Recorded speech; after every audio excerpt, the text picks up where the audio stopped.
My name's Imafidon and I wear a number of different hats.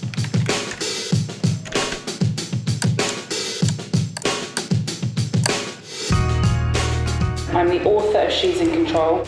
Now is Dr. Anne-Marie Imafidon, who's CEO and co-founder of the STEMettes, which aims to inspire and promote the next generation of young women in science, technology, engineering and maths.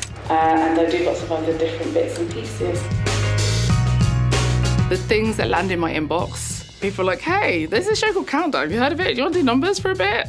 It's Dr. Anne-Marie Imafidon. Yeah. Very nice to have you here. Sure. Dr. Anne-Marie is a computing and mathematics genius who speaks 5 languages. She got 2 GCSEs while still at primary school and is the president of the British Science Association. If it looks like there's a plan, then that's very interesting for me to learn.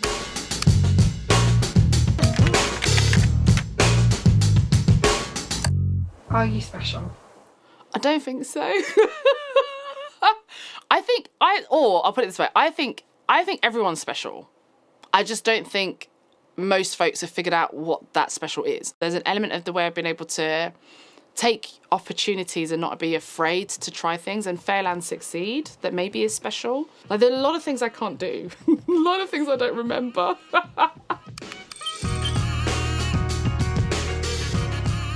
Yeah, we've always only been east, never lived anywhere else. Like, our whole lives are centred around here. I just love the difference. Like, there's just, everybody is here and they're coexisting and enjoying life together. Best place on earth. East London, hey! I am the eldest of 5. Sadly. You don't choose it, do you? Because if you're first, you're the guinea pig. I have many regrets for that. About 62 different regrets.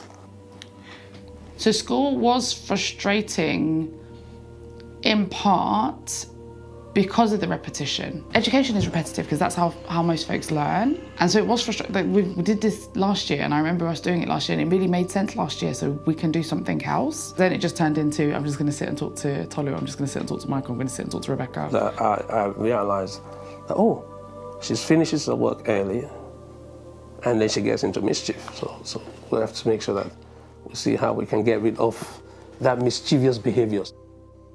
Every child is gifted and talented in ways and manners that I may not know, you may not know. So let's find out the talent of each child. Outside, it was exploration. It was, okay, let's try this. There's a book that we found that's done this, or your cousin's doing such and such subject, let's try that. At one point, I did Greek lessons, did Chinese lessons, like Mandarin. There were just a lot of other things that were free and available outside. And then also, I like devices. We had a VCR player at home. We had lots of different things at home, and I was incredibly curious. That curiosity and wanting to understand how that works. Okay, cool, if that works that way, what do we do with that? Okay, and so I was about 4 when I took apart the VCR player. The thing was completely, no matter what button I pressed, it gave me something totally different. How does it work? Why does it always work? How did it know? And looking inside the cassette tape, you don't find what you're looking for. So yeah, I'm going to go and have a look inside the VCR player and maybe try and lift it up and use other implements like toy soldiers. Completely ruined my VHS. Very expensive. About 2 months' wages. Have you paid me back? Sorry, Dad. I have. Yeah, definitely. I've definitely paid you back. So we used to go to the computer market. So it was like second-hand stuff. So it's like cheaper, a lot cheaper. Yeah, so a lot cheaper. So like buying floppy disks or buying motherboards, or right. So then you get those bits and pieces and then try and tinker and put them together and like build a whole computer. Yeah, she know you built her computer. It was 9 or 10. I gave it a go.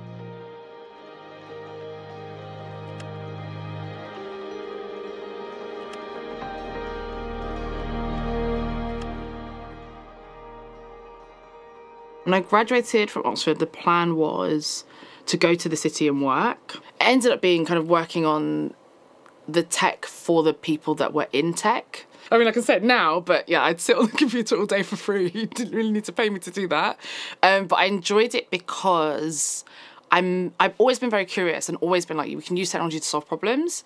And this was like a ready supply of problems that needed to be solved with technology. It's because gender diverse teams make better decisions. I ended up being invited to speak at a conference with 3,500 technical women in one space. And as someone that's always been in technical spaces, but never been in female majority technical spaces, it was quite alarming for me, quite life affirming as well, that wow, I didn't even know I was in this minority. It's almost like X-Men. You're like, you have powers too? And so ended up there and had a bit of a road to Damascus moment of, no, Amra, you really are the only girl in a lot of these spaces, and that's kind of not okay. And so I ended up starting STEMettes as a result of being at that conference.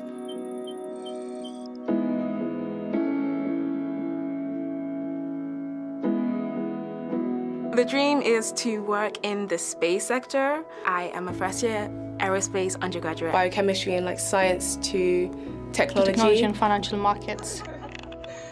It can be so isolating, you can feel so alone, that actually just a little bit of effort to get folks together pays so many dividends for what they do next, for how they see themselves, the fact that they're not the only girl in the entire world that's ever done this and will ever do it. It's a frustration I do end up having with events that I'm invited to these days that are kind of manuals, right, where they've not been imaginative or thought at all about who they have contributing to the conversation. And there's an email I got literally last week that had the same thing. I had to write back and be like, is it me, or do you not have a single woman here on this email? And we're talking about society and the future, and I'd have thought that maybe we might have a couple of women in society in the future, as we might want a little bit of their experiences now to be reflected in what we're discussing. Maybe just me, I don't know. In the STEM curriculum at GCSE and at A-level, there is a lot of male names codified in. So if we say, like, I don't know, Newton's laws of motion, that means Isaac Newton is inside the curriculum, is something that everyone has to learn about. And so we're wanting to just counter the balance. So for every time there's a male name, you have a female or otherwise name. So whether it's GPS, and Dr. Gladys West, who did the maths on the geostatic satellites, whether it's Hedy Lamarr, who was a Hollywood actress and was an incredibly keen physicist and ended up co-inventing Wi-Fi or Bluetooth, Katherine Johnson, who was a mathematician in the 1960s at NASA, did the maths by hand on early space travel, space flights. Like a Rosalind Franklin, the women of Bletchley Park. Like, there's so many. For every name that we have already in the curriculum, let's just put a little bit of that herstory in alongside it. And it frustrates me that we still have a national curriculum, at least in this country, that doesn't mention the names of any of these women. And we have the audacity to think that it's these dead white dudes with beards are the only people that have done anything of note. The audacity.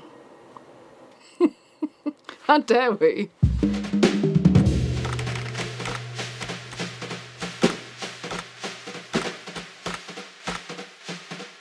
At the moment with technology, where the entry point to what folks are calling the fourth industrial revolution. So if you line up 8 people, 5 of them are online or have a mobile device, which speaks a lot to the size and the scale of what we're talking about, but the fact that it's not all-inclusive. There are many reasons why we're not all fluent in tech. There's something of that definition of fluency. Being able to understand is different to being able to speak, is different to being able to write. And it's used to be reading, writing and arithmetic, and now it's reading, writing, arithmetic and digital.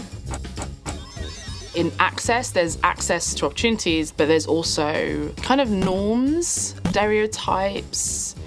The one that's the most frustrating is that barrier of who is able and who is capable.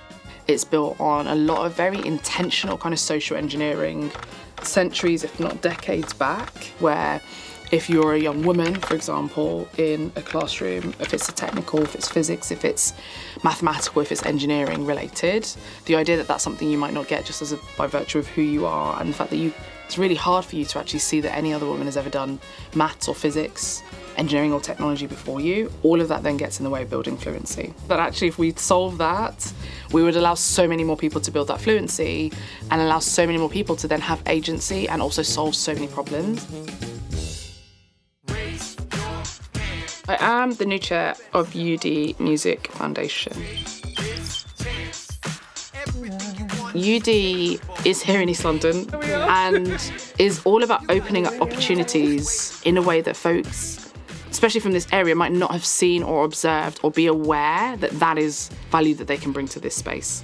Anne-Marie first came to us. She was part of a scheme called Young Board Members. Roll it round, roll it round. Wow. Energy, intelligence, insight, drive, passion, leadership. That's how I describe her. The focus on music technology tends to be embedded within the kind of songwriting and production process. We need to build a skill set that is going to make people's careers fit for purpose. She's a detailed person, so gets under the bonnet. That detailed knowledge and insight on how technology is changing people's lives. Visionary.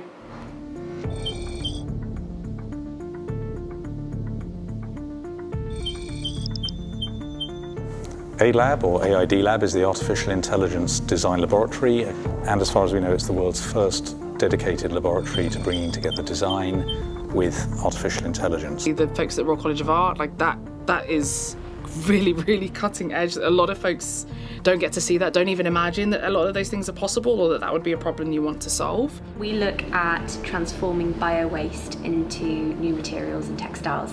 I still love the technology, I love the problems that can be solved, and I'm also incredibly curious about things, so... Anne-Marie is a member of our council at the Royal College of Art. She's a great champion and supporter of what we do. Whenever I talk with Anne-Marie, there's amazing curiosity. Whereas being able to have it then choose is brilliant, and why not be inspired by nature? There's no holds barred about asking the questions. They're very considered questions, very thoughtful interventions about what is the direction of research policy, why are we doing what we do, also about how do we make sure that technology and STEM is available for everyone, it represents everyone, brings everyone into that conversation. She's really someone who's writing the future and enabling people to be part of that future and write it as well. I think I'm very conscious that I am a young black woman from East London who's had a very different upbringing from a lot of people at these board tables, who spends a lot of time with young people, and so there's a lot of insights, experiences, stories that I get to hear that then can be fed back at those top levels. And so being able to bring that to such a wide range of institutions excites me, because that's kind of my way of doing the systemic change. Attack from the bottom and attack from the top. And that's kind of what I'm doing. And you've got to learn the system to be able to change it. Hello. Let's do that. In your brand new hometown. I know. I've a new job and everything. Yeah. It's number 17. Yeah. That's what you need to get the tattoo or the T-shirt or something. Yeah, or number 1, first woman, you know. I think we'll get you a number 1 T-shirt. We'll make you a number 1 T-shirt. Am I dancing inside There's a Woman at the Table? Yes. I'm dancing inside because for a lot of folks, if you can't see it, you can't be it. I'm dancing because if she's able to occupy that position, who else could occupy other positions? Why have I met so many directors of GCHQ? Classified information. Only joking. You'll have to ask them. I have a hunch that in 20 years' time, when we look back on Anne-Marie, she will be seen as someone who has led the charge. I think she is destined for even greater things. I think her dad wants her to be Prime Minister, let's see. I love to be remembered as being a big part of that move or that change towards who is technical, what does technical look like. I have no idea what's next, also I'm still curious. This is basically me opening the VCR player, but just in a slightly different way. I could literally be sat here for hours. Yeah.